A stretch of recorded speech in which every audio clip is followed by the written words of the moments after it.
Medusa, one of the most well-known names from Greek mythology, but also perhaps one of the most misunderstood. The name Medusa summons forth images of a terrible and cruel monster, but she was not always this way. So who was Medusa really, and how did she end up being cast in the role of the villain? Let's find out together right now. Medusa was the daughter of Phorcys and Sato, primordial sea gods of Greek mythology. She was born on the island of Sarpedon and was one of 3 sisters. Unlike her siblings, however, she was mortal and therefore vulnerable to the laws of nature and the whims of the gods. Medusa was a beautiful maiden whose grace was well known throughout the land. She was so enchanting, in fact, that she was desired greatly by many men. Despite this, however, Medusa made the decision to pledge herself to the goddess Athena, forgoing any male attention and taking the vows of celibacy that were required of Athena's priestesses. For a time, things were peaceful for Medusa, despite her beauty attracting a degree of jealousy even from the goddess Athena. She revelled in her position at the temple and took pleasure in her simple duties. Things would quickly escalate, however, when the god Poseidon laid eyes upon Medusa, and everything changed.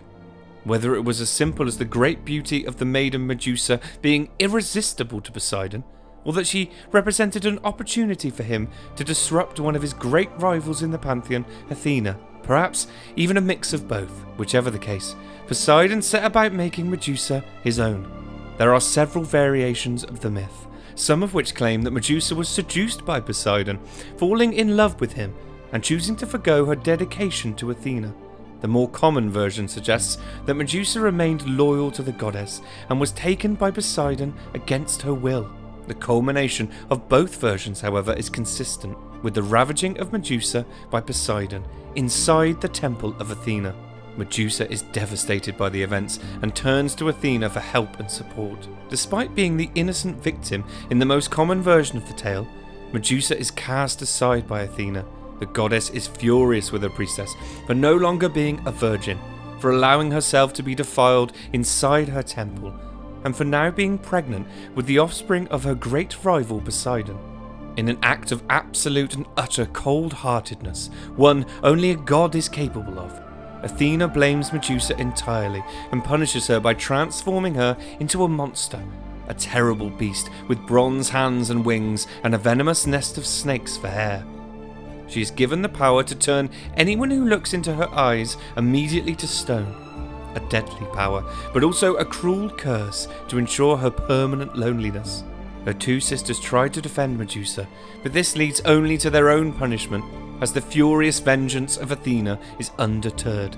They are also transformed, becoming the monstrous Gorgon sisters of legend.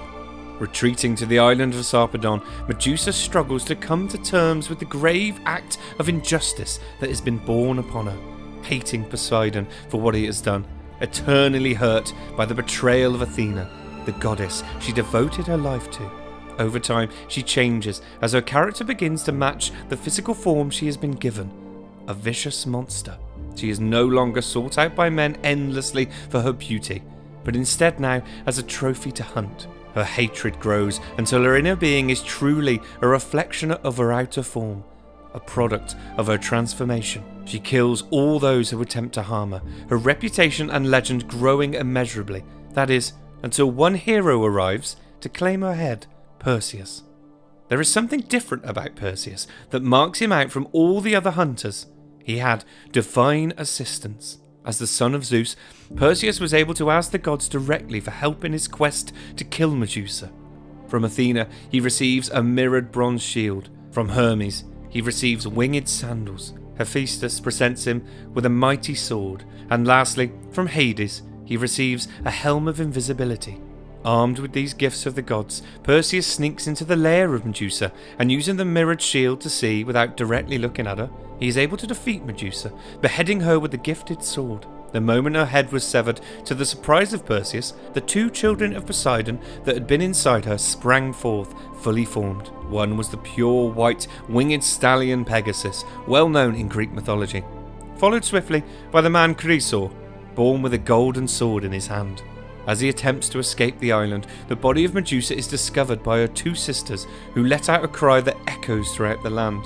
They hunt desperately for Perseus, but he is able to slip away with the head of Medusa, which, even when severed from her body, retained its power of petrification, using the helm of invisibility from Hades. Perseus would go on to use the head of Medusa in many future trials, including to battle and defeat the Titan Atlas and the sea monster Cetus. Eventually, Perseus gifts the head of Medusa back to Athena, completing the vicious cycle of injustice. Athena fixes the head to her shield, which becomes known as the Aegis. In a strange twist, mounted on the shield of her betrayer, Medusa became a symbol of protection that would defend many in need.